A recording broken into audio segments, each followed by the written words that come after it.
Hare Krishna Krishna Krishna Hare Hare, Hare Rama Rama Rama Hare Hare, Hare Krishna Krishna Krishna Hare Hare, Hare Rama Rama Rama Hare Hare, Hare Krishna Krishna Krishna Hare Hare, Hare Rama Rama Rama Hare Hare.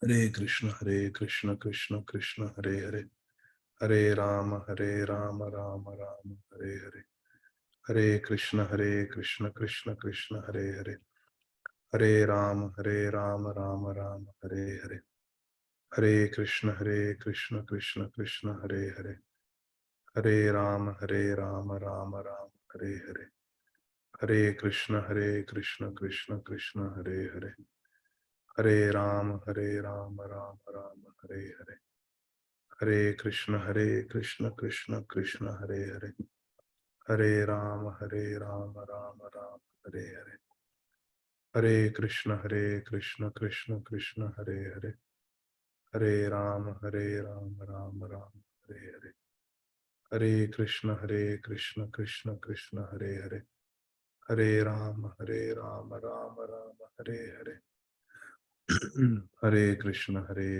Krishna Krishna Hare Hare, Hare Rama Rama Hare Hare, Hare Krishna Krishna Krishna Hare Hare, Hare Rama Rama Hare Hare. Hare Krishna, dear devotees. Thank you very much for your kind association.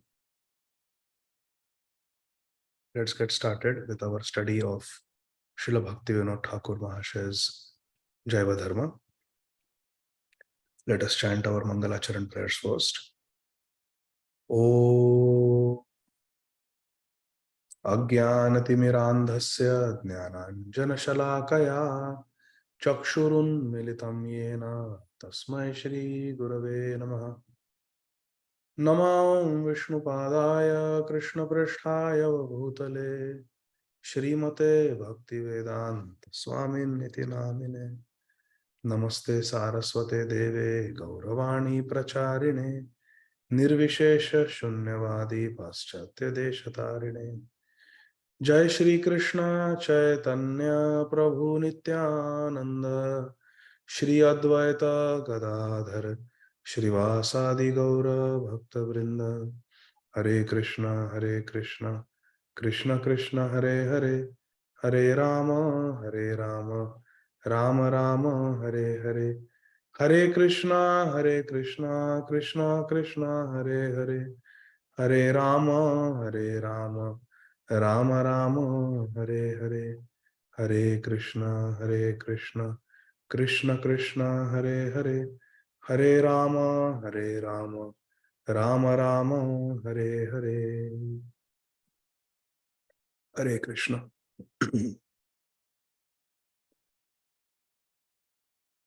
Dear devotees, we are reading from the third chapter of Jaiva Dharma.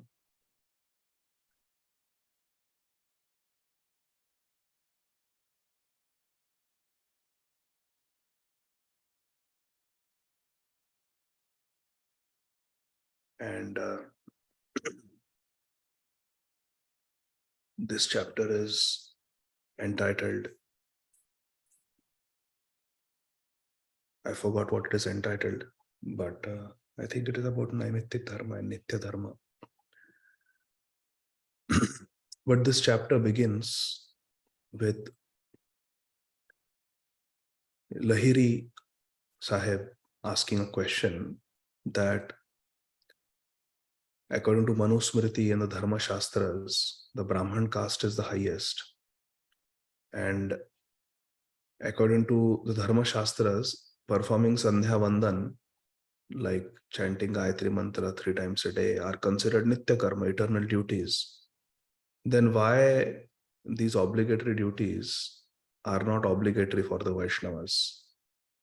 And we saw the example of Srila Haridas Thakur, who never chanted Gayatri. In fact, even in the Babaji Bhesh, wearing Brahmin thread and chanting Gayatri, these things are not there in the Babaji line. and all our Goswamis had taken Babaji Vesh. So Lahiri Sahib is asking Shri Premdas Paramahams Babaji, why the Vaishnavas don't consider this obligatory? And Shri Premdas Paramahams Babaji Maharaj requests Vaishnavdas Babaji to respond, and all the devotees, they give their consent. And Shri Vaishnavdas Babaji Maharaj begins by saying that Shri Chaitanya Mahaprabhu is Krishna himself. He is the source of all incarnations. He is the Paramatma. He is the Nirvishesh Brahman. He is everything. And further, Shri Vaishnavdas Babaji Maharaj describes that human nature has two religious tendencies, Vaidhi Pravritti and Raganuga Pravritti, the Vaidhi nature and the Raganuga nature. Shri Vaishnavdas Babaji Maharaj says, as long as the mind, intelligence is controlled by Maya, human nature must be regulated through rules and prohibitions, Vidhi Nishedh. And that is there in the Vaidhi Bhakti. So we should follow Vaidhi Bhakti as long as our mind and intelligence is controlled by Maya. Maya means the material nature, material energy. When our intelligence, our buddhi, is liberated from the influence of Maya, then one need not be governed by the rules and regulations. But one can follow the Raganuga path. The Raganuga path is the path of spontaneous love. And the Raganuga tendency is the actual nature of the Jiva. There is no Vaidhi Bhakti in the spiritual world. In Golok Vrindavan, there is only Raganuga Bhakti. It is the perfected stage, Raganuga Bhakti.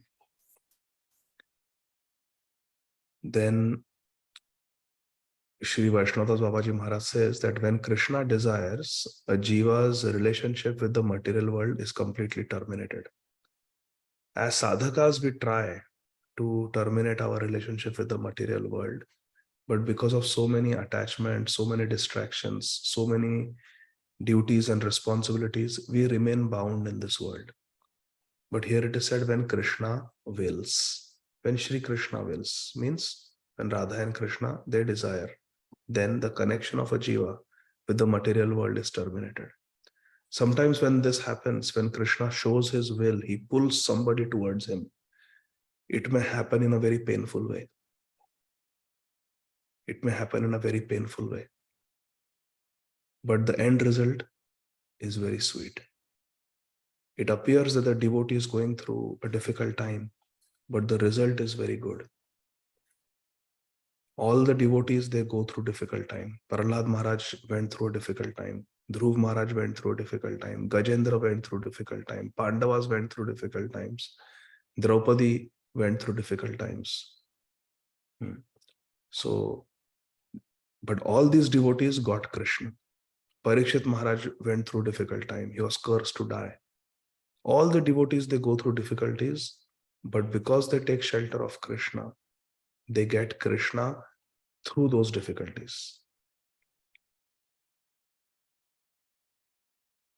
The Pandavas lived for so many years comfortably. It is said that for 35 years, Yudhishthir Maharaj and the Pandavas ruled peacefully after the Kurukshetra war. After Dhritarashtra died, after Duryodhan died, after Gandhari died, when Yudhishthir Maharaj was living alone in the palace of Hastinapur, for around 35 years, they ruled peacefully. But is there any mention in any Shastra what happened in those 35 years? Does Bhagavatam talk about that? No. But Bhagavatam talks about how the Pandavas were troubled. The Bhagavatam talks about how the Brahmastra was attacking the Pandavas that Ashwathama had released. Bhagavatam talks about how the Pandavas went through so much distress. Bhagavatam talks about how Arjun was crying in separation from Krishna. Why does Bhagavatam, which is the Amala Puran, which is the essence of all scriptures, which kicks out sub-religious principles and talks only about pure devotional service, why does the Bhagavatam focus on these difficult periods in the lives of the great devotees? Why do we always hear about Draupadi being stripped naked in the Kuru Sabha? Why we don't hear about how happily she was kept in the house of her father, Maharaj Drupad? Do we ever hear one pastime of Draupadi happily living in the palace of Maharaj Drupad before her marriage? There is not one mention. There is no mention of the happy times.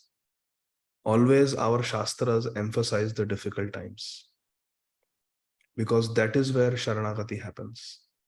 That is where the real positive transformation happens in the life of a Vaishnava. That is what shapes the Vaishnava. In Srila Prabhupada's life also, there is one difficulty after the other, one setback after the other.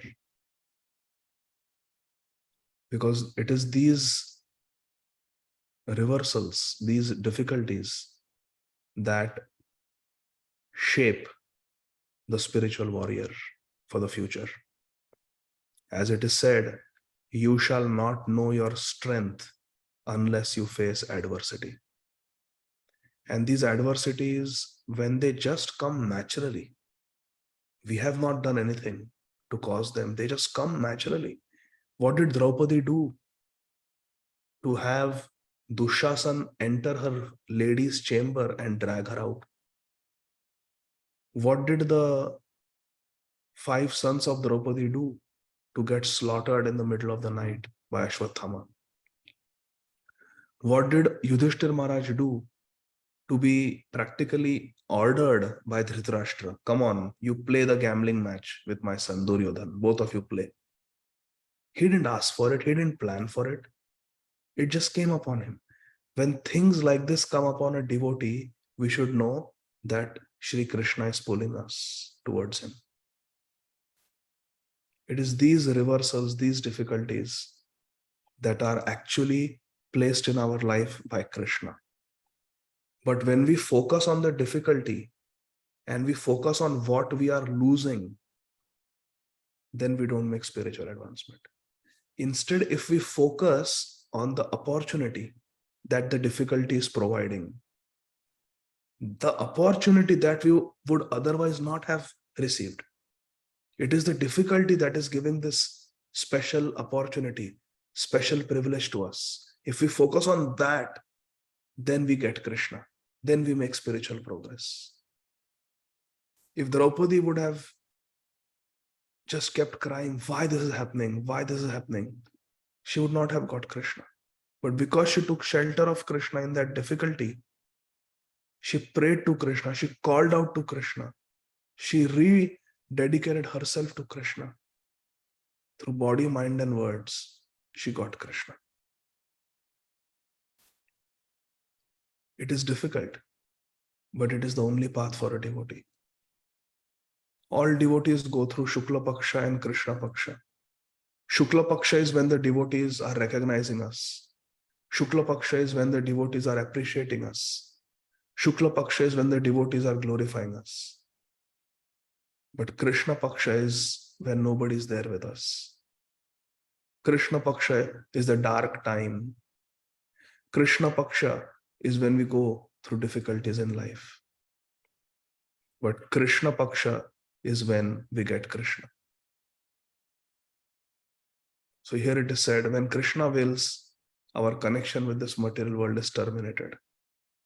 Yasyaham anugranami harishe taddhanam shanay taddhanam tajantyasya swajana dukha dukkada. Srila Prabhupada often quoted this. This is Srimad Bhagavatam, my dear friends. These are Krishna's words. Why a difficulty comes upon a devotee? Krishna is placing it to bring the devotee closer to him. My Guru Maharaj, Param Pujya Srila Radhanath Swami Maharaj was saying in a Bhagavatam class about Gajendra. Please listen carefully. This is very beautiful. Srila Radhanath Swami Maharaj said that Maharaj Indradyumna, who in his next life became Gajendra, he was a good king. He was a pious king. He followed the Dharma Shastras that Lahiri Sahib is mentioning, the Dharma Shastras. He followed the Dharma Shastra. He ruled according to Varnashram. And then he took to the renounced order of life. He gave up his palace, gave up his expensive clothes, gave up his servants, gave up good food. And he went to the forest and started living in a simple kutir, doing bhajan as a retired king. But when Agastya Muni came, and Agastya Muni was not offered a welcome, he was not offered guest service, Agastya Muni got very angry. And he cursed Maharaj Indradyumna. You're sitting in meditation like this, like an elephant you're sitting. Go become an elephant. So Srila Radhanath Swami Maharaj was saying that if Maharaj Indradyumna had continued like that, peacefully in the forest, in that ashram, meditating on his own strength, it would have taken him many lifetimes to get Krishna. Because it's a yoga ladder. He was doing Karma Yoga, now he is doing Jnana Yoga, he'll do Dhyana Yoga, he'll get some mystic powers from his meditation, he will become Siddha in all the Ashta Siddhis, he will have followers, then he will start meditating on the impersonal Brahman, maybe he will meditate on the Paramatma, he will become Brahman realized, then Paramatma realized, then Bhagwan realized, and then he will get Vaikuntha. It would have taken many lifetimes of yogic practice. Maybe he would have gone to the heavenly planets for some time, enjoyed. He would have gone to Maharlok, he would have gone to Satyalok. So much time would have passed. So many lifetimes it would have taken, Maharaj was saying. But because he was sincere and Krishna was pleased with him, Krishna arranged in such a way that he got cursed. He is a king and now he is living the life of a sadhu. And what does he become in his next life? An animal, not even a human being. He became an elephant. But the mercy of Krishna was such that because of that difficulty that came in his life, because of that reversal in his life, he got Krishna in one lifetime. So what is better? To be left alone and do bhajan on our own and slowly make progress, or to allow Krishna to intervene in our life? Yasyaham anugranami. To get Krishna's anugraha and get Krishna in one lifetime. What is better? What is better, to live a life of comfort or to get the association of pure devotees? When Krishna gives his mercy, he gives us high-class sadhu sangha. In Sri Chaitanya Charitamrita, it is described, Krishna prema janma mula haya sadhu sangha, Krishna prema janme teho haya mukhya anga. Sri Chaitanya Mahaprabhu is teaching us in Sri Chaitanya Charitamrita that Krishna prema janma mula hai sadhu sangha. The root cause of development of Krishna prema is sadhu sangha. And sadhus are very rare, my dear friends. Sadhus are very rare. I have seen. It is easy to find sadhus in the dham. Even today, the bhajananandi sadhus are there in the dham. And they can help us in our bhajan. Sadhus are very rare. Krishna prema janma mula hai sadhu sangha. Krishna prema janme teho hai mukhya anga. And even when Krishna prema has appeared in the heart, sadhu sangha remains mukhya anga of bhajan. We never become independent of sadhu sangha. Those who get sadhu sangha, they are very fortunate. What is Raganuga Bhakti?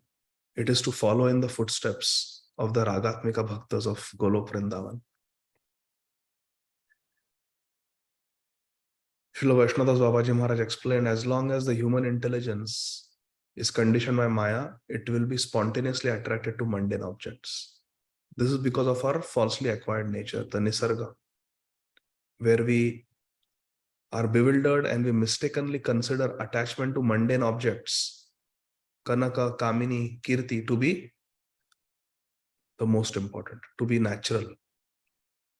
At that time, one's natural pure attachment for spiritual objects is absent. This was the last slide we saw last time, I think. The concepts of I and mine, they develop. Mamata and Ahankar.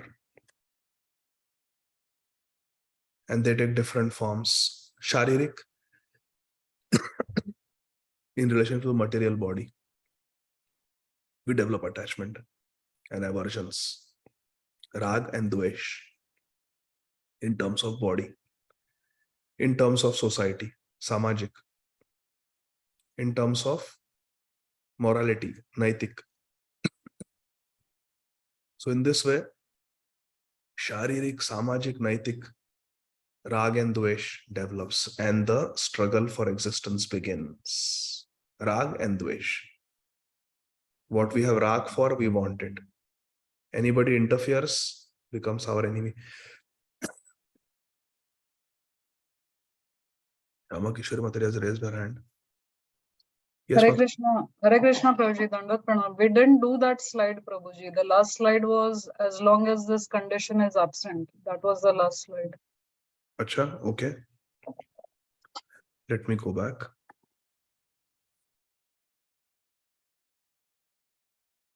We stopped where? As long as?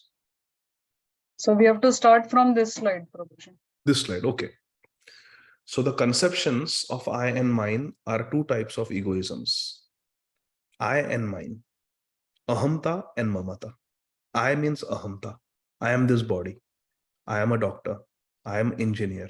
I am American. I am Indian. I am rich. I am educated. I am not educated. I am poor. All these designations are I. I am this, I am that. Different upadhis. And mine means he's my child, my wife, my husband, my country, my jati, my caste, all these mine, my house, my car.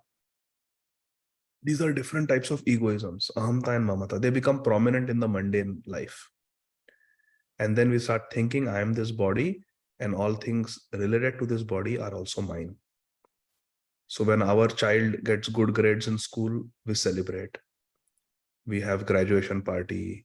We celebrate their marriage. We will not celebrate the marriage of someone else. We will not sponsor the marriage of someone else. We sponsor our own child's marriage. Why? Because there is mamata. We are identifying that he's my son.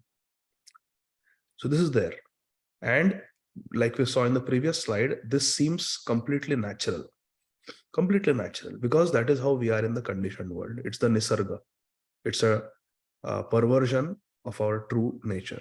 Whereas you see a sannyasi, see a vairagi, they don't have this ahamta mamata. They don't celebrate the marriage of their children or anything, because they consider the whole world as their child.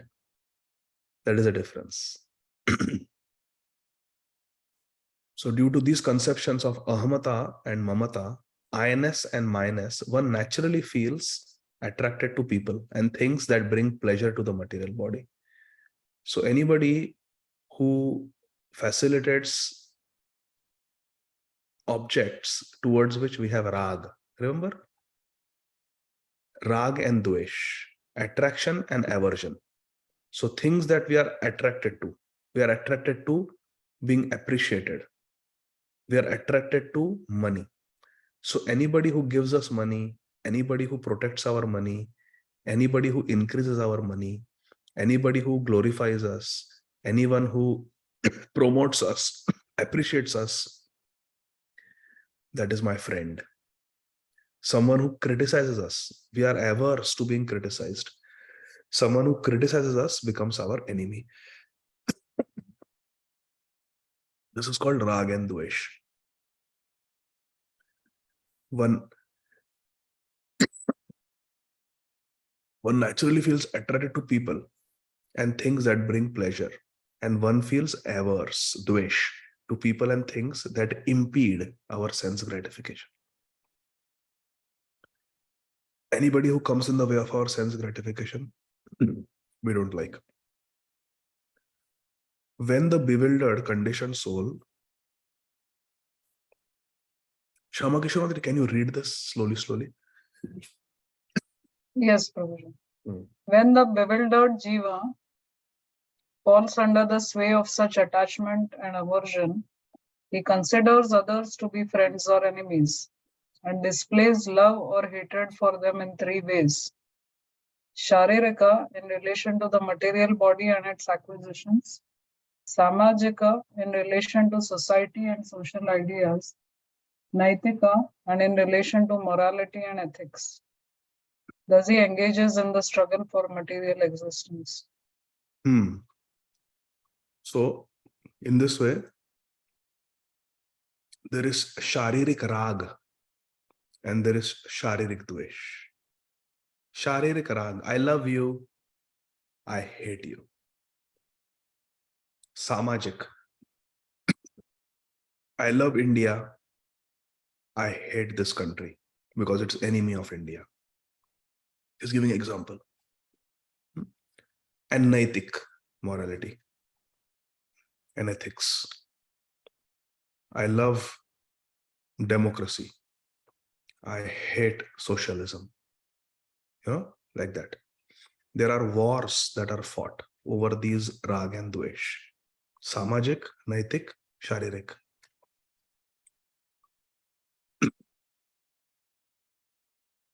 Read, Mataji. Slowly. The false attachment for Kanaka, gold, and the things that money can buy, and Kamini, anyone who satisfies our perverted lusty desires, brings one under the control of temporary happiness and distress. Correct. So, I love my boss. He gives me nice salary. He gives me bonus. I love Costco. I can buy things for cheap. And similarly, like this, somebody helps us get a boyfriend, girlfriend. Oh, you are my friend. You are my best friend. You are my buddy. And anybody who is a competitor in our satisfaction of lusty desires, you are my enemy. In this way, when our lust is satisfied, when our greed is satisfied, we become happy. When our greed is not satisfied, we lose money or we lose sense gratification. Some boy wants to make a girlfriend and the girl goes with some other boy, we become distressed. Then we sing all these sad songs, Bollywood, Hollywood songs. What is this? All false attachment. This is all happening because of Sharirik, Naitik, and Samajik, Rag and Dvesh. And why is Rag and Dvesh there? Because of false ego, Ahamta and Mamata. Please read, Mataji. This is known as samsara, a state in which one wanders throughout the material universe, gaining only birth, death, the fruits of karma, and various conditions of life, some high and some low. So what is the problem with this samsara? Whether we get fulfillment of our material desires or our material desires get frustrated, we are bound in repeated cycles of birth, death. Punarapi jananam, punarapi maranam. Punarapi janani jathare shayanam. Read, Mataji. That is the problem.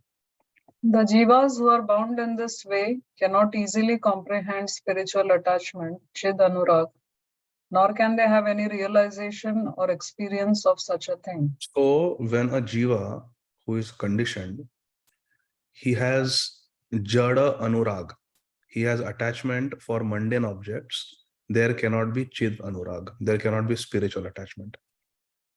You see, both cannot go hand in hand. Therefore, Sri Chaitanya Mahaprabhu chastises Mukunda Datta in the Mahaprakash Leela. It's a Leela, but teaching us an important lesson that one cannot associate with materialistic people or Mayavadis, at the same time associate with devotees. It is not compatible. So if we have Jada Anurag, material attachment, we cannot have Chid Anurag. So some people, they cry in satsang, they'll hear some Krishna Katha, they'll cry. And then they are also watching movies. They're also enjoying eating in restaurants. So they don't have Chid Anurag. Anybody who has Chid Anurag can never think, how can I eat food that is not cooked by a devotee? Suppose Shama Kishori Mataji invites us for prasadam. Jaiva Dharma group, please come to my home. I will cook prasad. So all of us, we go.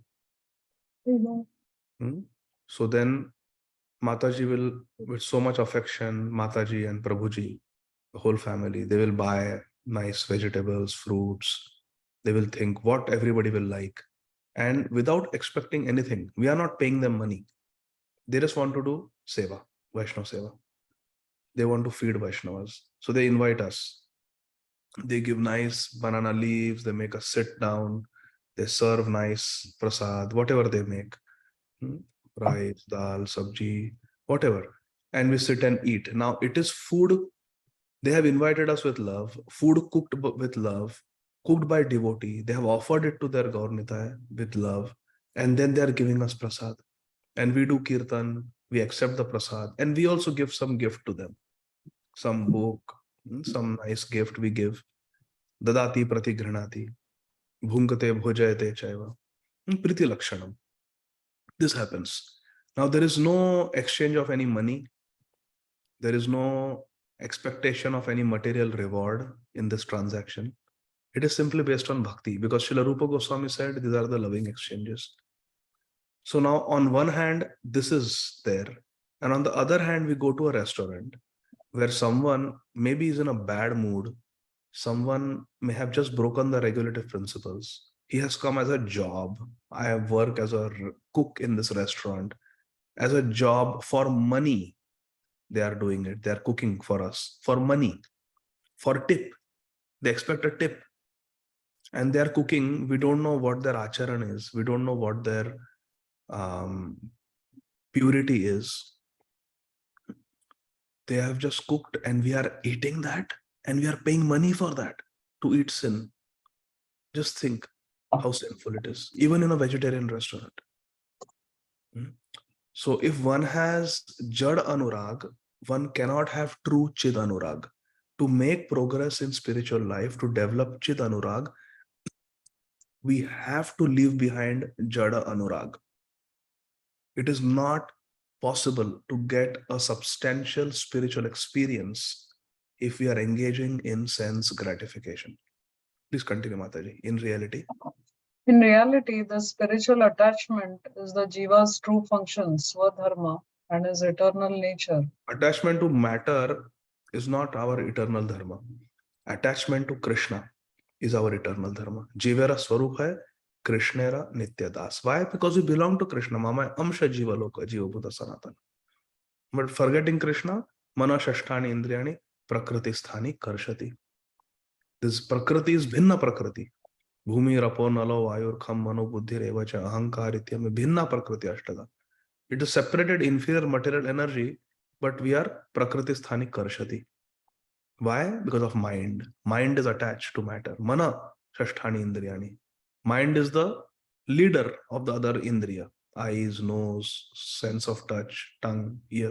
So we are just engaging with matter because the mind is attached to matter. However, read Mataji. However, he forgets this and becomes engrossed in attachment to matter, although he is actually a particle of consciousness. Thus, he suffers degradation.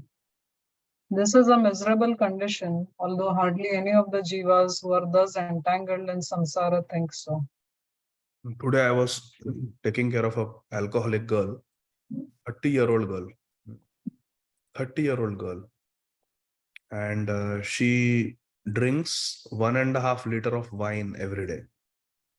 Yesterday, I took care of a patient who drinks 2 liters of vodka every day. He's in the ICU now. He'll probably not make it.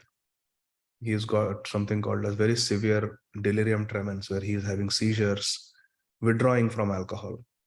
He's on the ventilator now. He's also young, 40-year-old.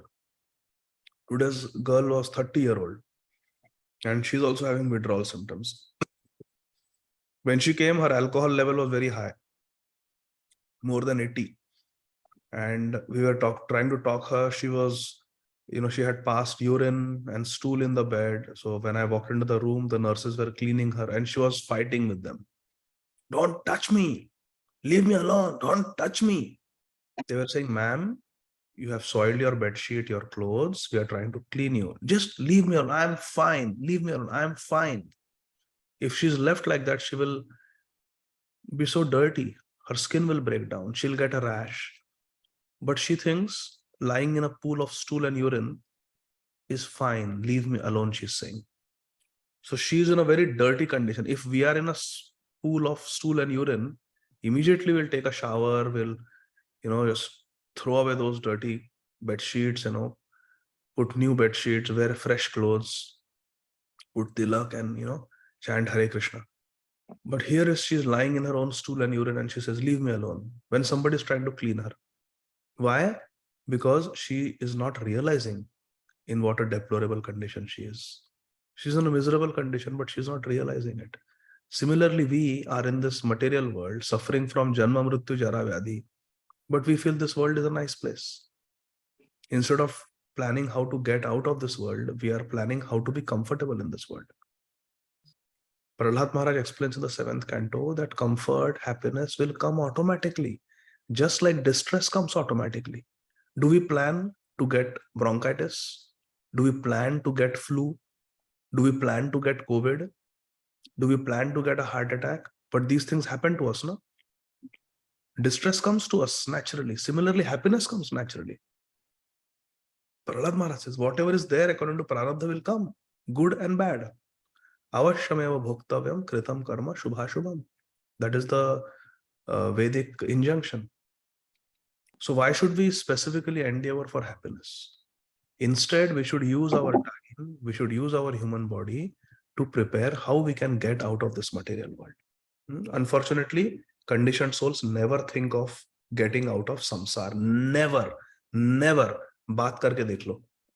In your office, anywhere, in your social circles, family get-togethers, talk 15-20 minutes with your family members or friends or colleagues who are not into Krishna consciousness. Will there ever be any talk of how to get out of this material world? Never, ever. The talks, conversations will always center around how to have fun in this material world, how to secure one's position in this material world. Therefore, we read in our Bhakti Vaibhav, these are called Asat Sena. Asat Sena, these are all fallible soldiers. All our family members, relatives, friends, colleagues who are not devotees, they are Asat Sena. They are fallible soldiers. They will just come and they'll go. They will not give us anything substantial. Substantial is given to us by the sadhus who remind us of Krishna, who teach us how to get out of this samsara. Read, Mataji. The jivas bound by Maya are wholly unacquainted with the Raganuga nature, to say nothing of the Ragatmika nature. So those who are conditioned souls, they know nothing about Raganuga. Raganuga means to follow in the footsteps of Ragatmika. So what to speak of Ragatmika nature? They have no clue at all. Yes, Mataji. The Raganuga nature may be awakened in the hearts of the jivas, but only occasionally by the mercy of the sadhus. So many devotees will perform Vaidhi Bhakti, but Raganuga Bhakti is rare. Only by the mercy of very advanced sadhus can one gain entrance into the Raganuga path. Yes, Mataji. Consequently, this Raganuga nature is rare and difficult to obtain, and those who are entangled in samsara are cheated of it by Maya. We are in the samsara. Again and again, we take repeated birth and death, but we don't get to the platform of Raganuga Bhakti. How to get Raganuga Bhakti? By the mercy of sadhus. Therefore it is said, sadhu sanga, sarva shastra ka hai. Lava matra sadhu sanga, sarva siddhi hai. That's why it is said, Krishna prema janma mula hai sadhu sanga, Krishna prema janme teho hai mukhya anga. Sadhu sanga is directly stressed in say Chaitanya Charitamrita. Even in Srimad Bhagavatam, Vina Mahatpada Rajobhishekam, without bathing in the dust of the lotus feet of a Mahatma sadhu, one cannot get Krishna prema, cannot get Raganuga bhakti. Therefore, it is rare. Why it is rare? Because sadhus are rare. Why sadhus are rare? Because Sri Rupa Goswami says in the beginning of Bhakti Rasamrita Sindhu, pure devotional service is rare. Sudurlabha. Okay, read Mataji. Bhagwan, however, is all-knowing and merciful. So now see, we are conditioned souls. The only way to get to the spiritual world, to get to Golok Vrindavan specifically, is Raganuga Bhakti. Because in 4th chapter, Ādi Lila Chaitanya Charitamrita, Krishna has said, I am only attracted by Raganuga Bhakti, Rag Marg, not by Vaidhi Marg. So we can only attain Krishna in Golok Vrindavan through Raganuga Bhakti. But Raganuga Bhakti comes by mercy of advanced sadhus, and advanced sadhus are rare. So it is very rare. Most people will stay in this world in two conditions. Either they will be engrossed in matter, janasya mohoyam aham mameti, ahamta mamata, ins minus, and they will live their life in vain. Or they may come to the platform of Vaidhi Bhakti. Vaidhi Bhakti, they will be protected from degradation, but they will not get Golok Vrindavan. That is a dilemma. So in this way, to get Golok Vrindavan is very rare. Please read, Mataji. He saw that the jivas who are bound by Maya have been cheated of their spiritual inclination. Which spiritual inclination is being talked about? There are two spiritual inclinations, Vaidhi and Raganuga. Which one is being talked about? Shamakeshwari Mataji? Raganuga. Read. Now, how will they attain good fortune? By what means can remembrance of Krishna be aroused in the hearts of the jivas who are enthralled by Maya? By the association of sadhus, the jivas will be able to understand that they are servants of Krishna. Yes. If Srila Prabhupada would not have come in our life, how we would have understood? Sadhu Sangha is very, very important. Param Pujya Shri Kartudas Ji Maharaj, one of our Gurujan, has written a very beautiful book called Sadhu Sangha. I highly recommend that book. My dear friend Dhir Krishna Prabhu gave it to me a few months ago, and I have read that book. It is so wonderful. Wonderful book, Sadhu Sangha. That book teaches us what is the importance of Sadhu Sangha. Here it is said in Jaiva Dharma, by the association of sadhus, the jivas will be able to understand that they are servants of Krishna. And we saw the life of this Mayavadi sannyasi. Now he has become, Sannyasi Thakur has become Vaishnav Babaji, who is speaking this. Few months ago, few years ago, he was impersonalist. But by Sadhu Sangha, by associating with Shri Premdas Paramahamsa Babaji Maharaj, he has become pure Vaishnav now. Please read, Mataji. Yet, because there is no prescribed injunction that one must associate with sadhus, where is there even a hope that Sadhu Sangha, the association of saintly devotees, may be possible or easily attainable for all?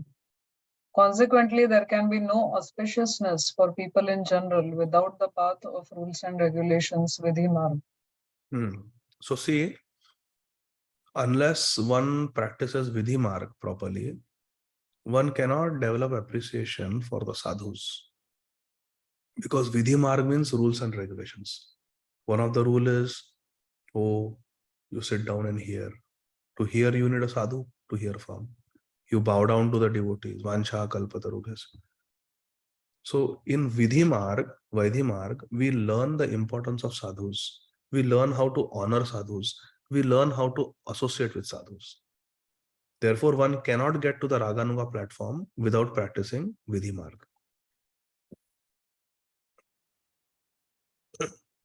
Read, Mataji, please. The Shastras were manifested from this merciful consideration of Sri Bhagwan. Issuing forth by his mercy, the sun of the Shastra arose in the sky of the hearts of the ancient Aryan rishis and illuminated all the injunctions and rules to be followed by the populace. So Krishna is very merciful. Krishna's heart is melting in compassion for us. He's seeing that people are not getting Raganuga Bhakti. People in general of this world are not able to attain me. Therefore, he manifested the Shastras. Shastras are meant for our upliftment. Therefore, we should always follow the Shastra. Read Mother. In the beginning was the Veda Shastra. One part of the Veda Shastra teaches pious activities directed towards the attainment of material fruits, karma. So people are engaging in vikarma. They're engaging in material activities. Now, Shastra come in their life. Shastra teaches Dharma. Shastras that teach Dharma are called Dharma Shastras, like Manu Samhita, for example. Vedas. So they are teaching in the Veda Shastra, they're teaching some karma kand in the beginning. Because these people who are taking to the path of Dharma, who are reading the Shastra, they have a lot of material desires. They will read Shastra only if Shastra can fulfill their material desires. So first the Shastra teach karma kand. How to attain material desires? By doing karma. Okay. One part teaches knowledge directed towards liberation, jnana. This is the second path. First is karma kand, how to get material fruit. Second is jnana kand. Jnana kand means somebody who is a little bit more advanced. Now he has understood the futility of material sense gratification. Ki indra tripti mein kuch nahi hai. Even if I get swargalok, it is temporary. Shirne punye martya lokam vishanti. When my punya karma will be exhausted, I will fall down again to the karma bhumi, earth.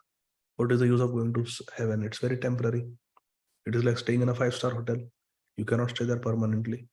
You can stay there for 4 or 5 days till your money lasts. Then you have to leave. So then I don't want to be in this material world. I want to go beyond birth, old age, disease, and death. I want liberation. Then they go to the path of Jnana. Neti, neti, neti, neti. Swarg, neti. Indrapad, neti. Brahmapad, neti. Neti, not this, not this, not this, not this. Till you get Krishna, till you get the Krishna in the form of Brahman. Brahma Satyam, Jagan Mithya. That is the Jnana mark. Okay. And another part teaches devotion with love and affection for Bhagwan Bhakti. So there are broadly 3 paths in the Vedas. First is karma kand for people who are materialistic. They want to fulfill their desires. They want to have good health. They want to get a good spouse. They want wealth. So for health, wealth, family, happiness, they do different pujas. Then somebody who wants to go beyond this whole material universe only, they want to get liberated. No more birth. They want to take liberation. That is a Gyan Marg. And the third path is for Bhagwan Prapti, Bhagavad Prapti, Bhagwan realization. And there is a path of love. Prema Pumarto Mahan. That is a path of love and affection, devotion. That is called Bhakti. Continue, Mataji. The jivas who are infatuated with Maya are found in many different conditions. Some are completely stupefied, some have a little knowledge, and some are knowledgeable in many subjects. The Shastra provides different types of instructions that are consistent with the different mentalities of the jivas. This differentiation is known as adhikar, eligibility. This is very important to understand. Please pay attention, dear friends. So jivas are attached to Maya to different degrees. And based on how much they are attached to Maya, the Shastras will give instructions based on their eligibility, based on their adhikar. For example, even in the material realm, in a school, someone who has knowledge only of 1st grade will have the adhikar to go to 2nd grade, but not 5th grade, because adhikar nahi hai. First, you have knowledge up to 1st grade, so okay, you are eligible for 2nd grade. Someone who has knowledge up to 7th grade has eligibility to go to 8th grade. Like that. So it depends on one's advancement. If someone is very much infatuated by Maya, then they will be taught Karma Kand. Little more advanced, then maybe Nishkam Karma Yoga. Now you are making progress until you come to the platform of Shuddha Bhakti or Uttama Bhakti. So depending on the qualification or eligibility of the sadhak, they have different adhikar. Based on their different levels of spiritual advancement. Okay? There are countless individual jivas and they have innumerable varieties of adhikar, which have been divided into 3 broad categories according to their primary characteristics. So primary characteristics will divide different jivas into different adhikars. And how many adhikars are there? There are countless adhikars. But broadly, they are divided into 3. Please read, Mataji. Karma adhikar, eligibility for pious action leading to material gain.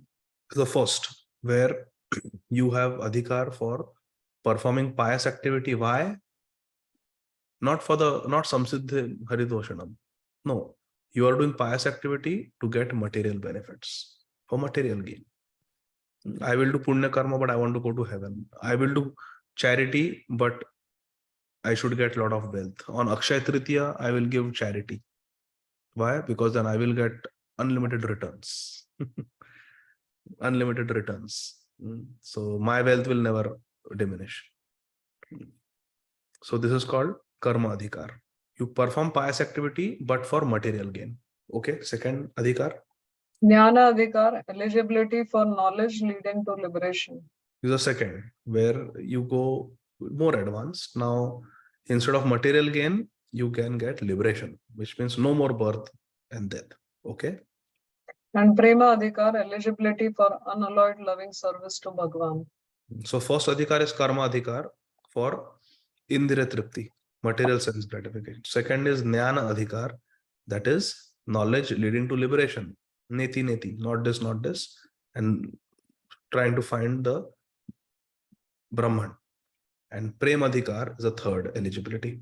Prem adhikar means one who has adhikar for unalloyed loving service to Bhagwan, to Krishna. Okay. The Veda Shastra specifies these 3 types of eligibility and establishes proper codes of behavior for those in each of the 3 groups. The dharma that the Vedas have thus prescribed is known as Vaidha Dharma. So this Vaidha Dharma or Vaidhi Dharma, it specifies the adhikar of the sadhak. And based on their adhikar, they are given proper codes of conduct. Someone has inclination for karma kand, then they have karma adhikar. They will be trained accordingly and slowly uplifted. Jnana adhikar, slowly uplifted. And prema adhikar, those who have prema adhikar, they will be taught about unalloyed uttama bhakti, pure bhakti. So, and there are Vedas that prescribe for all these 3 types. Those who have karma adhikar, jnana adhikar, and prema adhikar. There are shastras in the Vedas, sections in the Vedas, addressing the needs of these 3 types of jivas based on their adhikar. And all this dharma for these 3 types of jivas is called as Vaidha Dharma, or rules and regulations, do's and don'ts dharma. Okay. The tendency by which a person is compelled to adopt this Vaidha Dharma is known as Vaidhi Pravritti, the proclivity to follow the religious codes of Shastra.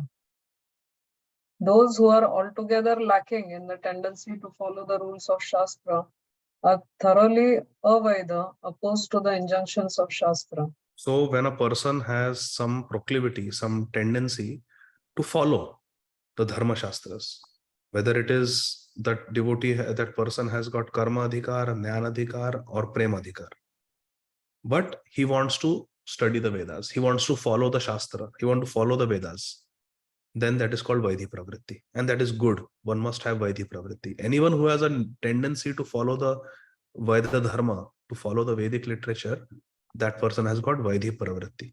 And that is a very good place to begin. Now, there are some people who don't have Vaidhi Pravritti. There are some people who don't want to follow Vaida Dharma. They don't want to follow the Vedas at all. They're opposed to the Shastra. So what happens? Read, Mataji. They are engaged in sinful activities and their lives are given over to avaida karma, actions that defy the regulations of Shastra. So see, under the Vaida Dharma, even if one is Karma Kandi, he has just Karma Adhikar. But at least they will do some Punya Karma to gain material sense gratification. They will do it according to Dharma. Like in Srimad Bhagavatam, it is said that Maharaj Yayati wanted to enjoy sense gratification with his wife, Devahuti. But because of the curse of Sri Shukracharya, he had lost his youth. So he went to ask his children, his sons, to give him their youth. So he wants to enjoy sense gratification, but he is not doing it against Dharma. He is not committing violence to some woman and forcing. He is doing it. He is not having extramarital. He is doing it within the boundaries of Dharma. But there are some sinful people who don't want to follow Vaidha Dharma because they don't have Vaidhi Pravritti. They don't have tendency to follow the religious codes of the Shastras. So they perform Shastra Viruddha Karma. They perform activities opposed to the Shastric injunctions. And they engage in sinful activities. Avaida karma they do, or vikarma. Okay? Such people are excluded from the jurisdiction of the Vedas and are known as mlechas, people belonging to an uncivilized non-Aryan race. So those who don't follow Dharma Shastras, they are called non-Aryans. They do avaida karma. They do vikarma, sinful activities. So those who are committing sinful activities, they are known as mlechas. So now it's already time. Let's read this one slide. The duties of those in the three eligibility groups outlined. What are the three eligibility groups? Karma Adhikar, Jnana Adhikar, and Prema Adhikar. Outlined in the Vedas have been described still more elaborately in the Samhita Shastras of the Rishis, who compose numerous Shastras that follow the tenets of the Vedas. The duties of those eligible for karma are described in 20 Dharma Shastras compiled by Manu and other Pandits. Those conversant with the different philosophical systems describe the function of those eligible for jnana in the Shastras dealing with logic and philosophy. And finally, the instructions and activities for people eligible for bhakti have been determined by those who are learned in the Puranas and pure Tantras. All these literatures are known as Vedic because they are in keeping with the Veda. So whether one has Karma Adhikar, Jnana Adhikar, or Prema Adhikar, you will find sections in the Shastras, in the Vedic Shastras, that help us follow our path. And they are all Vedas. Because of the different Adhikar, there are different things mentioned in the Vedas. This is what Krishna is telling in Bhagavad Gita to Arjun, that Traigunya Vishaya Veda, Nistraigunya Bhava Arjuna. That, oh my dear Arjun, there is flowery language in the Vedas where the things within the three modes of material nature, materialistic things are also described. Those who have Karma Adhikar. But Krishna says to Arjun, but Arjun, Nistraigunya Bhava Arjuna. Oh Arjun, you become transcendental to three modes. You rise above. Don't get distracted by these flowery sections of the Vedas where enjoyment, sense gratification is described. You go beyond that. So in this way, there are different sections within the Shastras that deal with, that address the needs of jivas having different adhikars. For those who have bhakti adhikar, all of us have taken shelter of the Vaishnava Sampradaya, which is the Gaudiya Sampradaya, Rupanuga Sampradaya of Sri Chaitanya Mahaprabhu. So we have bhakti adhikar, and our literatures are the Puranas, specifically the Mahapuran called Srimad Bhagavatam, and the pure Tantras like Narad Pancharat. where there is description of pure bhakti. There is description of puja, archana, seva of the Lord. So the Puranas like Srimad Bhagavatam, Padma Puran, Vishnu Puran, and the pure Bhakti Tantras, they are the literatures for those who have Prema Adhikar or Bhakti Adhikar. But all these literatures dealing with Karma Adhikar, Jnana Adhikar, and Prema Adhikar, they are all Vedas, and we should not criticize any of them. Otherwise, it will become a Nama Aparadh to criticize the scripture. Shruti Shastra Nindanam. So we should not do that. So read this also, Mataji. We'll do this last slide. Modern day pseudo-philosophers of these Shastras, without a view to the underlying purport of all the Shastras, have tried to establish the superiority of only one of its limbs. This has cast innumerable people into a pit of argument and doubt. So now what happens is, someone may read and specialize in the Karma Kand section of the Vedas. Some may specialize in the Jnana Kand section of the Vedas. And they may quarrel and fight that no, Karma Yoga is best, no, Jnana Yoga is best. So they may fight like that. And this casts a lot of doubt in the minds of listeners. Who is right? So continue, Mataji. Bhagavad Gita, which is the matchless deliberation on all these Shastras, clearly establishes that karma not aiming at jnana is atheistic. So if we don't have knowledge of Krishna and we're simply doing karma, then it is just atheistic activity. Now, why Bhagavad Gita is the matchless scripture? Because it is Sri Bhagwan Uach. It is spoken by Sri Bhagwan himself. Therefore, Shripad Adi Shankaracharya has said, Ekam Shastram Devaki Putra Gita. Let there be one Shastra, and that is Bhagavad Gita spoken by Devaki Nandan Krishna. So, Bhagavad Gita is the fundamental primary scripture for everyone. It is the ultimate authoritative scripture because it is spoken by Sri Krishna himself. Krishnam Vande Jagat Guru, because Krishna is the Guru of all Gurus. And in Bhagavad Gita it is said that karma not aiming at jnana is atheistic and should be rejected. So karma has to be performed with jnana. So otherwise it should be rejected. It is atheistic. If there is no jnana of any higher power, then it becomes karma mimamsha yoga. It is to be rejected. Okay? Karma yoga and jnana yoga that are not directed towards bhakti are also cheating processes. Yeah, without bhakti, even one may do karma yoga and one may do jnana yoga. But if there is no mixture of bhakti in it, then it is atheistic and it is kaitav dharma.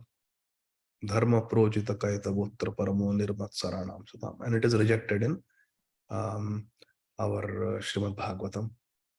So you do karma yoga, you are doing karma and offering the results to Krishna. That is bhakti. But if you do karma and do not offer results to Krishna in bhakti, then that karma becomes atheistic. It is useless. Yat karoshi tat kurushvamadarpana. That verse. Yat karoshi dashnashi yat jihosi dadasyat yat tapasasya kalyat tat kurushvamadarpana. Similarly, jnana, that Krishna says that Vedasya sarvayam aham eva vedya. By all the Vedic jnana, I am to be known. So if there is no bhakti towards Krishna, then they are cheating processes. Okay? In reality, karma yoga, jnana yoga, and bhakti yoga form a single yoga system. So see, here is that modern day pseudo philosophers, they have tried to establish superiority of only one limb, and there is argument and doubt because of this. But we don't do like that. The followers of Sri Chaitanya Mahaprabhu do not fight like that. When karma is taught, for us it is Nishkam Karma Yoga. When Jnana Yoga is taught, it is pure Divya Jnana about Krishna. Janma Karma Chame Divyam Evam Yo Veti Tatvata. For us, Jnana Yoga means Bahunam Janmanam Ante Jnanavan Mam Prapadyate Vasudeva Sarvamiti Samahatma Sudurlabha. And Bhakti also is Bhakti. Tesham satyuktanam bhajatam pritipurvakam. Pritipurvak bhajan. That is bhakti. And we see all of them as a single yoga system. Whether one is in the karma marg, jnana marg, bhakti marg, Krishna should be in the center. Yena kena prakarena mana Krishna niveshayat. That is our system. So we don't fight and argue over different limbs. We say that smartavya sadatam Vishnu vismartavya najatushit. Always remember Krishna and don't forget Krishna. Okay? This is the Vedic Vaishnava Siddhanta conclusion. Correct. This is the Vedic conclusion of the Vaishnavas. That always we have to think of Krishna. Whatever path we are following, Krishna should be in the center of our activities. Otherwise it becomes Kaitab Dharma, cheating process. Okay? So we have Shama Kishori Mataji and Kirtida Sundari Mataji. Hare Krishna, Prabhuji, Dandat Pranam. Thank you for the wonderful class. Prabhuji, 2 slides, I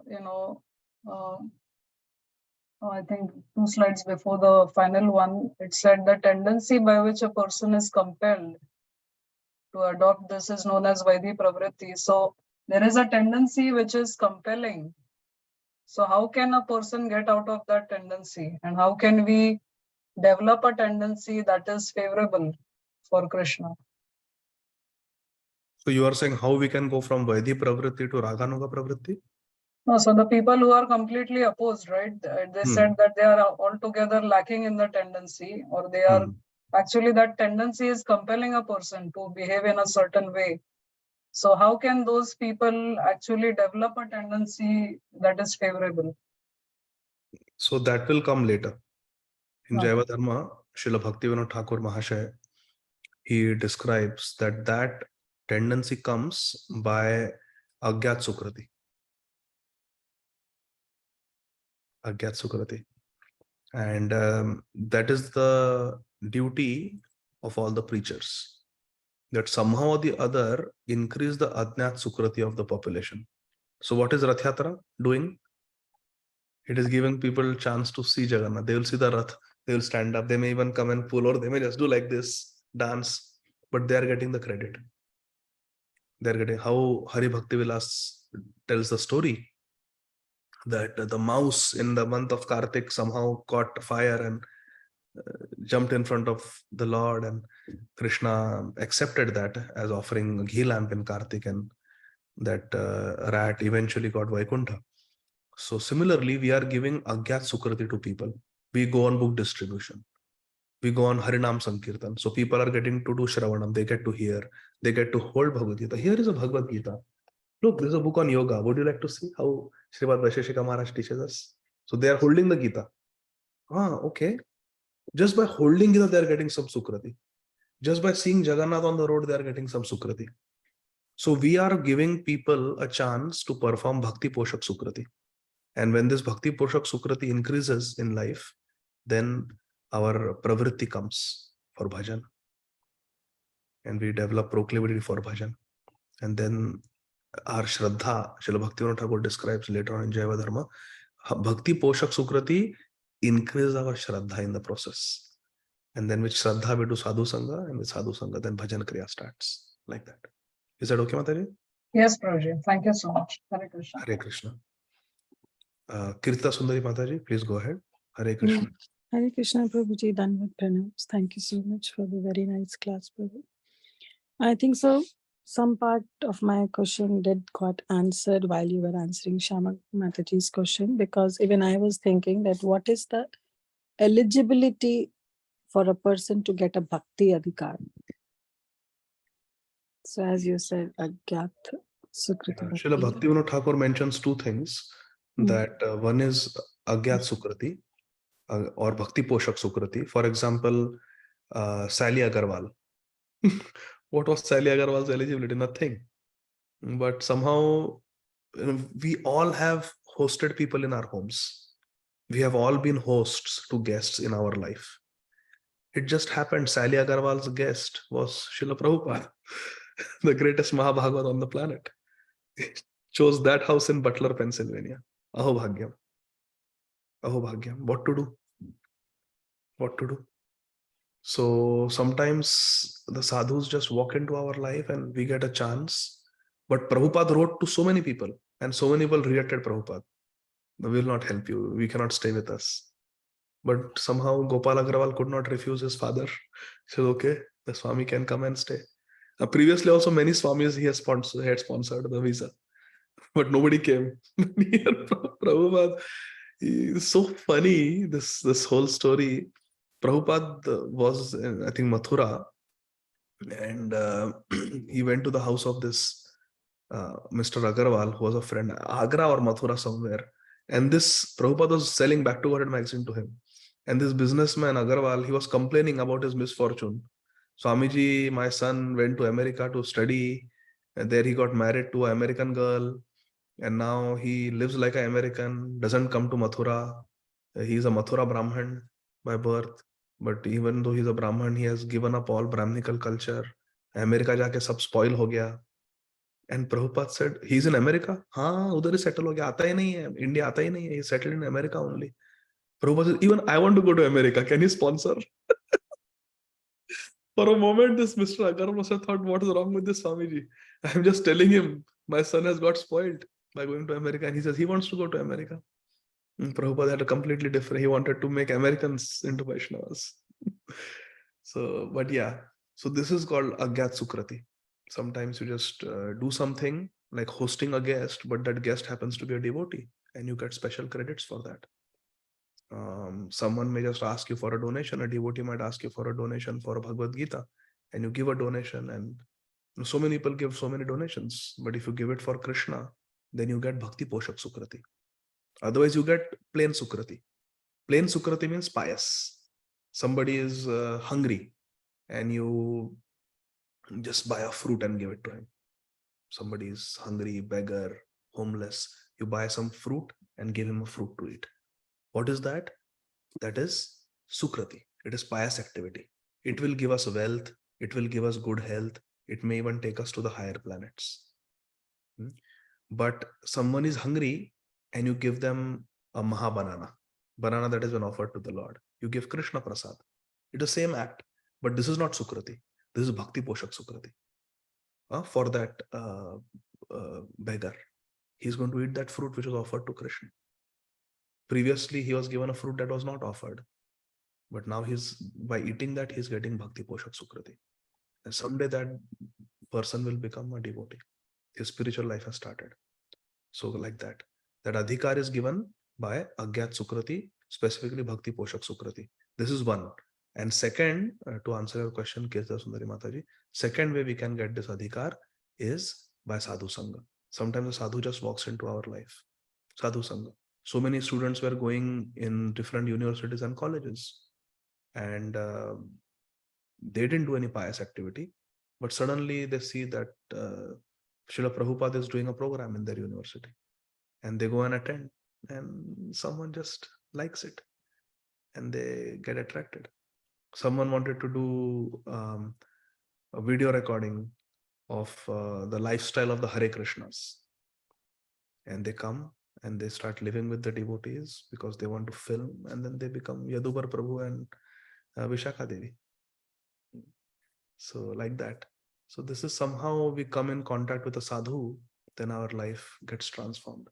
Sadhu Sangha. So two things. Agyat Sukrati and Agyat Sukrati is of two types. One is just mundane Sukrati, pious, and Bhakti Poshak. So Agyat Bhakti Poshak Sukrati is one, and Sadhu Sangha is second. And this will be described in more detail in the future chapters of Jaiva Dharma. Is that okay, Kirti Sundari? That's okay for you? Yes, Prabhuji. Thank you so much. Hare Krishna. So two last questions. Prahladananda Prabhu, Hare Krishna. Hare Krishna Prabhuji, Dhanvat Pranam to all devotees here and all devotees to Srila Prabhupada. My question is regarding the Vaidhi Bhakti. I'm stuck at Vaidhi Bhakti.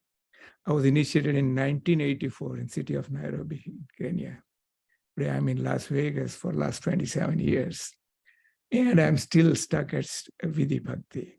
I like to do Vidhi Bhakti, but I do fall down. Despite all these years of chanting, reading, preaching like that. Last week I was in Canadian Rockies on a glacier. And on Glacier itself, I distributed one Srila Prabhupada book to the driver of that book, of the car. So I like doing Prabhupada's service, but I am fallen soul in the sense that, I cannot do Vaidhi Bhakti even properly.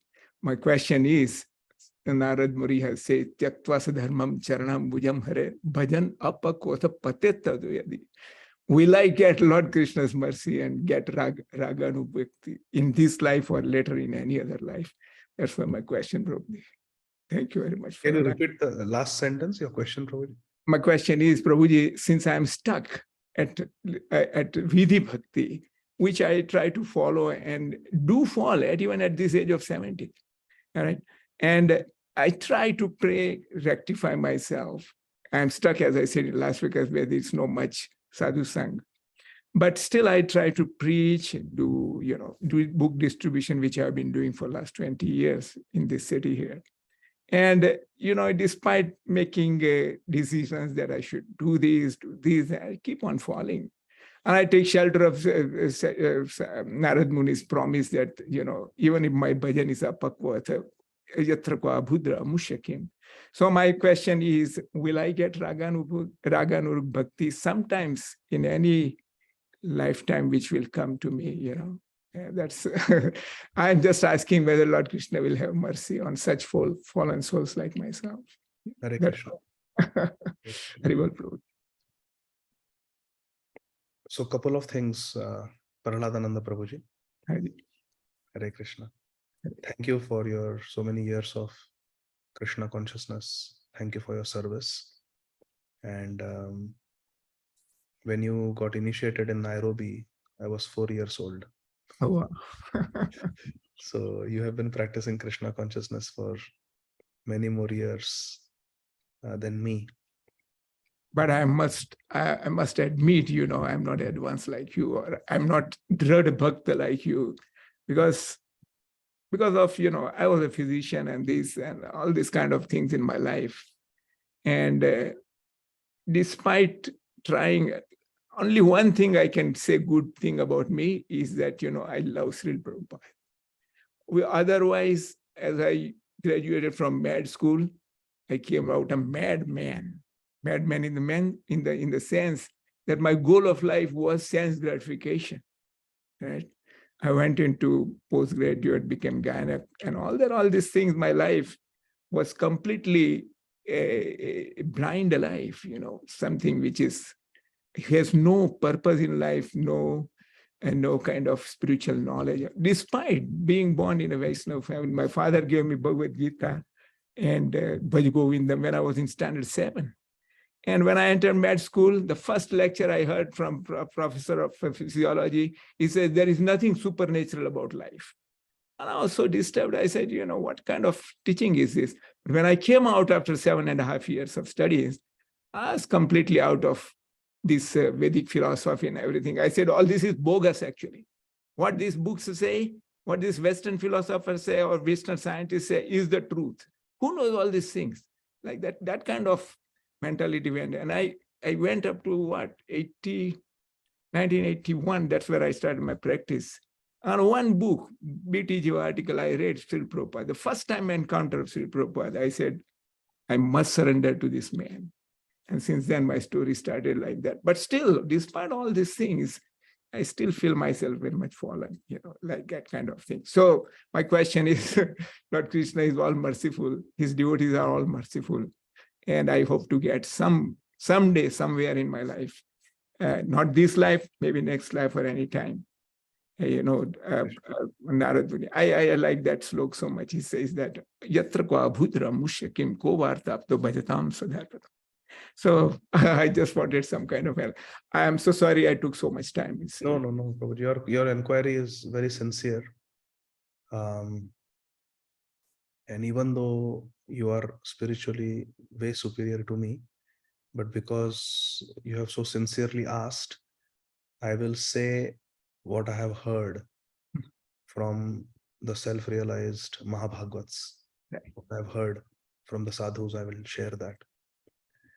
Prabhuji, one can spend decades or even lifetimes and be stuck on the platform of Vaidhi Bhakti.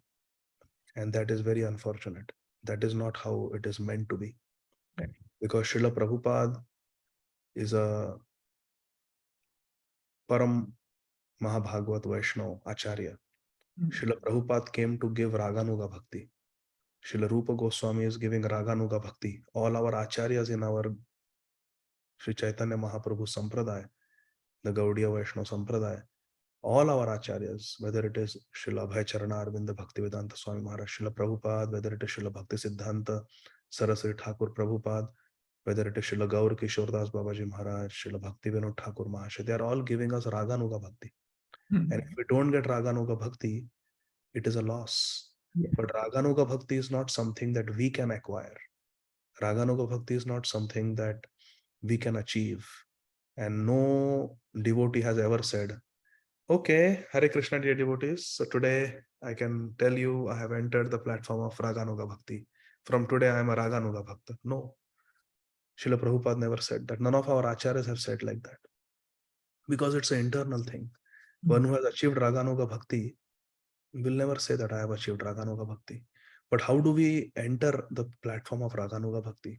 We have to carefully study the lives of devotees like Shripad Indra Prabhu, who got it. They started off in Baltimore, and they did such sincere bhajan. They pleased Radha Shyam Sundar and Srila Prabhupada so much with their service that they entered the stage of Raganuga Bhajan and attained complete perfection in this very lifetime. So we have to study the lives of these acharyas, and I have studied their lives to the best of my, not to the best, but according to my humble capacity. And what I have got from my study of the lives of devotees who I believe are pure devotees, I will share with you, Prabhuji, today. It is absolutely imperative to find a bhajan guru who will guide us towards Raganuga Bhakti. It is not possible otherwise. Our bhajan has to be performed under a sadhu who is very expert in bhajan, who has attained siddhi in his or her bhajan. Only such a perfected devotee or a very advanced devotee who is practicing Raganuga Bhakti can guide us. So we need a bhajan guru, we need a shiksha guru who can guide us in those deeper esoteric subject matters. Srila Prabhupada's books are filled with Raganuga bhajan. Yes. But it takes someone like Srila Gaur Govind Maharaj to point that out. So many things I have learned that Srila Prabhupada writes, but I have missed it. And when I read books like Embankment of Separation, Mathura Meets Vrindavan, then I say, oh, Srila Gaur Govind Maharaj is writing from Prabhupada's books, but I totally missed this point. I have read it so many times, but here it is. Srila Prabhupada is directly talking about Siddha Deha. Srila Prabhupada is talking about Ashtakali Leela. Yes, it is there in Prabhupada's books. Everything is there in Srila Prabhupada's books. So like that. So we need someone who will take us into those deeper esoteric realms of Krishna consciousness and bhajan. So what I've heard from the sadhus is that one has to find a bhajan guru who can guide us. And under the guidance of such a bhajan guru, and there are several in ISKCON who are very advanced, and one should perform bhajan under the guidance of such a sadhu. Then one can make spiritual advancement. And the other thing is, and this is very important, is one has to pray to Srila Prabhupada to guide us, to take us deeper and deeper into bhakti, into Krishna consciousness. There was one devotee, he got initiated in the late 1970s, not from Srila Prabhupada, early 1980s and very late. He came in late 1970s. I think he came in 1978. And he got initiated in the beginning of the 1980s. And somehow, his guru. So then he became very disturbed and he was praying to Srila Prabhupada that Srila Prabhupada, I came reading your books, listening to your lectures. I took initiation and I'm very disappointed with what has happened. Please guide me, please guide me, please guide me. And several months passed. He was chanting, he was praying to Srila Prabhupada. There are so many such stories, Prabhuji, but this devotee personally told me, so I'm telling you. Srila Prabhupada came in his dream. And he has not said this publicly, but he privately told me, and I'm not naming him.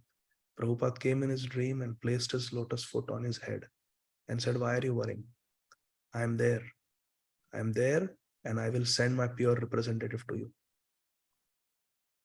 You don't lose your hope. Don't lose your faith. And then he just continued doing bhajan, and very soon, he was in America only, this devotee, Canada. And very soon he was in one of the temples in America, and one glorious disciple of Srila Prabhupada came there. And as soon as he saw that this devotee is completely empowered by Srila Prabhupada, he's a pure devotee, he surrendered and became very successful in his bhajan. So second thing is we have to really pray to Srila Prabhupada. Srila Prabhupada is still there, and is there in his books, is there in his lectures, is there with us. So we should pray to Srila Prabhupada to take us deeper in our bhajan. So that's exactly what happened, Prabhuji. About 3 weeks or 4 weeks back, I realized that, I need to have sadhu sang, right? And I said, in this city, I hardly get any sadhu sang like that. Then suddenly there was this course which was announced from DeLand, Florida, that they are offering on-site class, not online. Then I immediately registered. I said, I must go, stay there for 6 weeks, and that's how I can get sadhu sang like that. So I'm going on July 10th there for staying there. This is the power of prayer, as you have said, and that also has happened previously in my life also. So many prayers have been answered in very immediately like this. So I'm feeling that, I'll get good sadhu sang, and then from there I'll get some more mercy like that. So thank you very much, Prabhuji. Thank you very much, everybody, for allowing me to speak so long. Prabhuji, have you ever met Srila Gaur Govinda Swami Maharaj? No, I have met only Radha Govinda Swami 2 times. Today is his appearance day. Oh, really? Yeah, Today they are trying to go to, other place. But I was not sure whether he was at this West Virginia place or another place. So they could not give me that information. I couldn't go there. Yeah, but I have met him in Africa, where he came to my house and he honored prasadam with me and my family. And then again, which year was this? This was in 1980s, 85, 86 there. He was doing Bhagavad Katha. Hare Krishna. Nairobi, yeah. He was doing Bhagavad Katha. And in the book, he has written, he given me, I said, Prabhuji, I read Bhagavatam. Can you give me some Asirvad? So he said, Krishner Matirasti. That was in November of, I still have that book, maybe 86 or 87 there. My son was born in 84. And, he was about 3-4 years slok. And then he came home. I had taught him the first slok of Srimad Bhagavatam. And he spoke that slok to him. And he says, Prahlad Maharaj spoke like that. So that's how I encountered. Then when I was in New Jersey, he also came to my house and ordered prasadam again like that. Again, when I went to Vrindavan so many times, he has placed his hand on my head. And I feel so grateful to him for, I trust 2 people in my life, Srila Prabhupada and Srila Radha Govinda Swami. I try to, my sons know Srila Prabhupada as grandfather. They don't know their real grandfather. I lost my father when I was only 16. But both my sons, since they were born, I took them to every Sunday, the first Sunday of their life, to Hare Krishna temple in Nairobi like that. So I've been fortunate to have been blessed by Srila Prabhupada and his pure devotee like Radha Govinda Swami. Like that. And again, sadhu sang like you all devotees and yourself, Prabhuji. I'm so grateful like that. I'm a sadhu. But Shri Srimad Radha Govinda Goswami Maharaj today is Vyas Puja. So it's very auspicious that we are remembering Maharaj. Right. Very That's a auspicious. great show. Very great. Got to host Maharaj and hear Hari Katha from Maharaj. Get Right. blessings of Maharaj. So please continue like this, Prabhuji. Right, And I'm very grateful to you for your association, and I also pray for your spiritual progress more and more. Thank you very much, Prabhuji. Dandavad Thank pranam. Thank you, Prabhuji. Dandavad Pranam. Hare Krishna. Hare Last question, Parima Mataji. Hare Krishna, Prabhuji, thank you so much for this wonderful class. Prabhuji, I had this one thing in my mind that you said that like Sally Agarwal, she hosted Srila Prabhupada and it was her Agyata Sukruti. But I somehow I feel that isn't this Agyat Sukruti that she performed based on some Bhakti Poshak Sukruti she must have done in her past life that she could get to become the host of Srila Prabhupada? Maybe it was. So our Sukrati accrues, accumulates, and then we get more and more good fortune. So that is possible. Yes.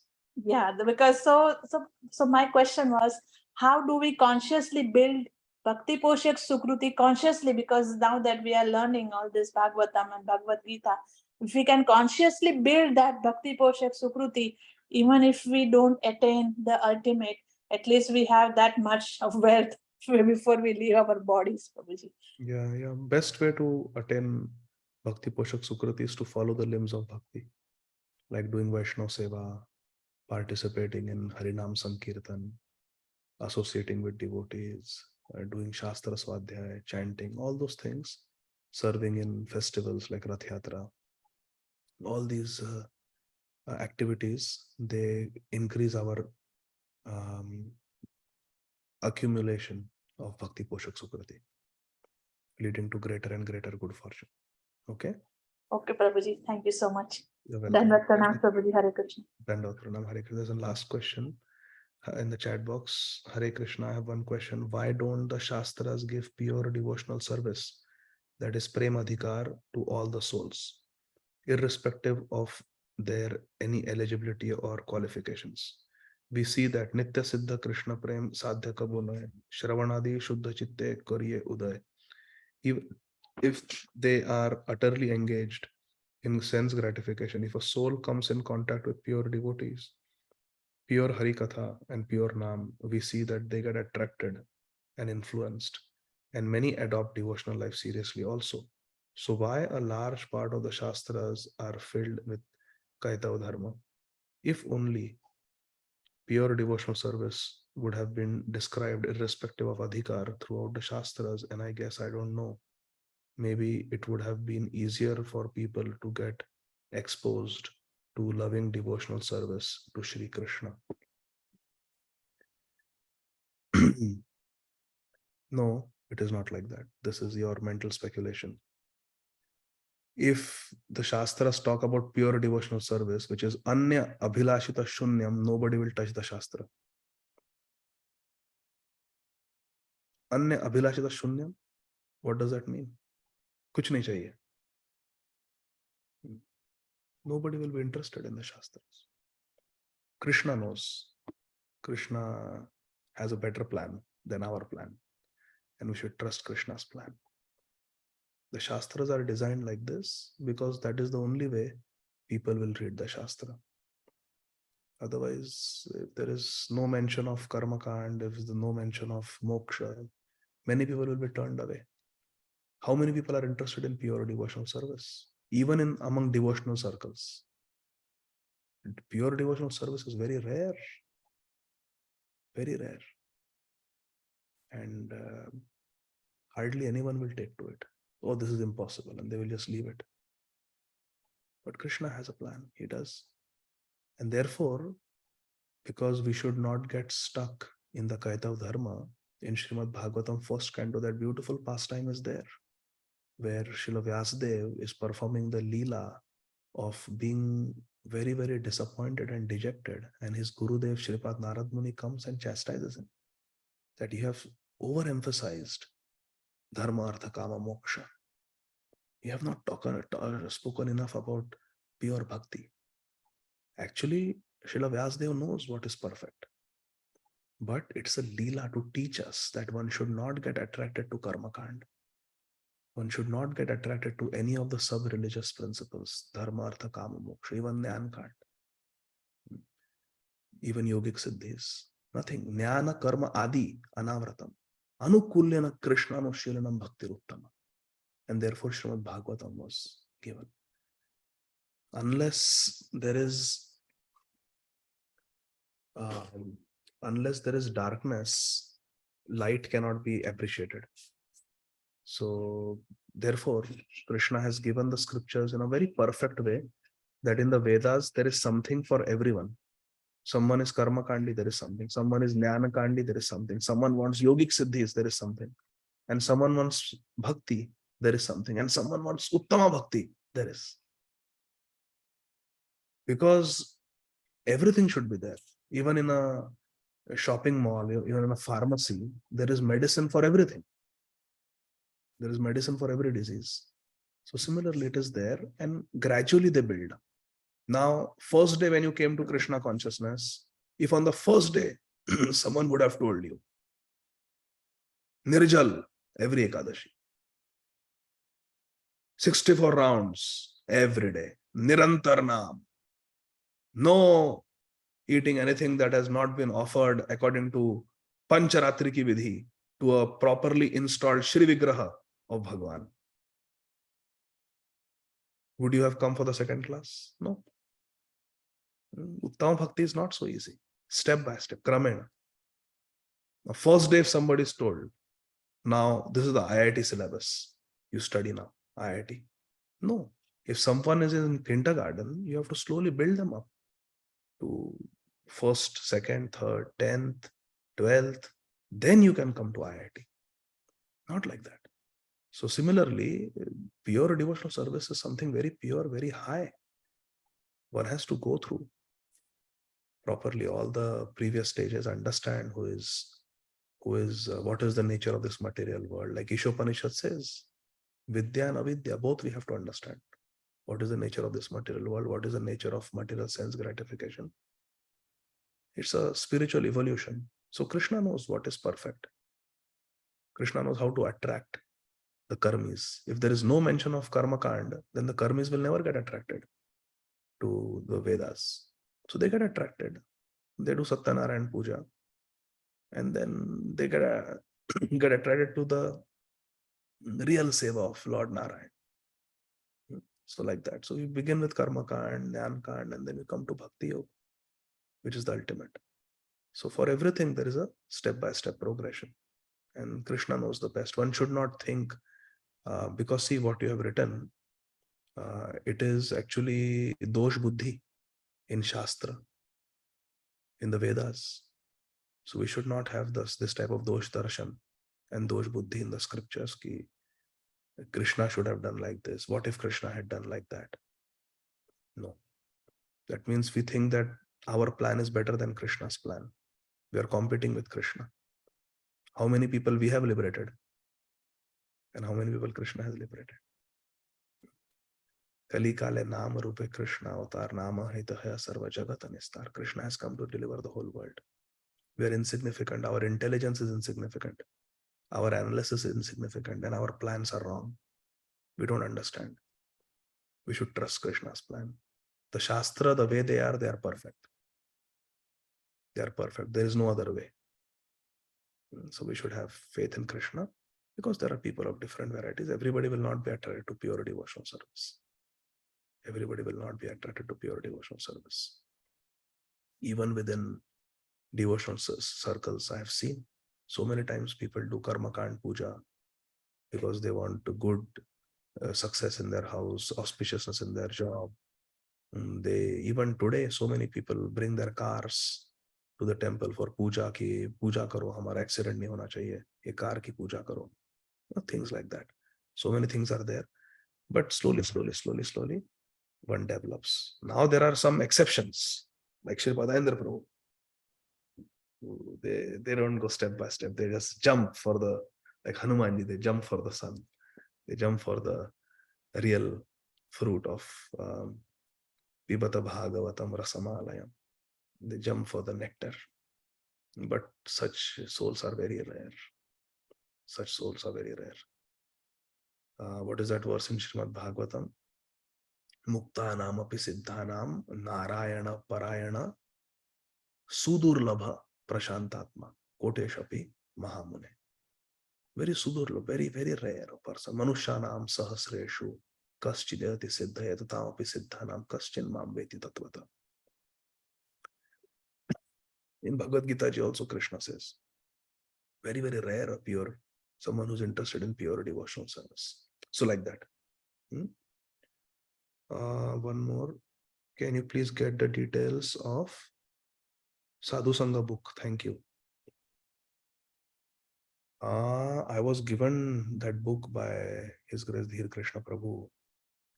But Prabhuji, I have those copies because he's my Guru Maharaj also. So if someone wants, I can give details of that.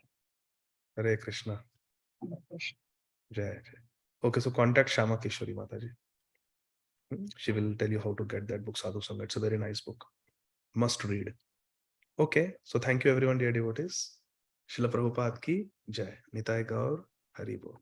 Hare Krishna. Hare Krishna Prabhuji, thank you so much. Hare Krishna. Thank you. Thank you.